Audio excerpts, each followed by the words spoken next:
Bonus reading for April the 28th to the 29th, Earth signs.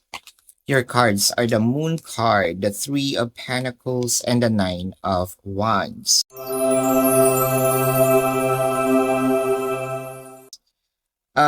Marami tayo ngayong pinag-iisipan.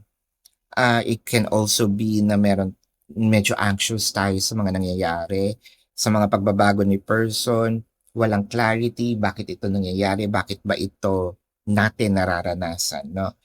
I think that we can find a solution with the Three of Pentacles.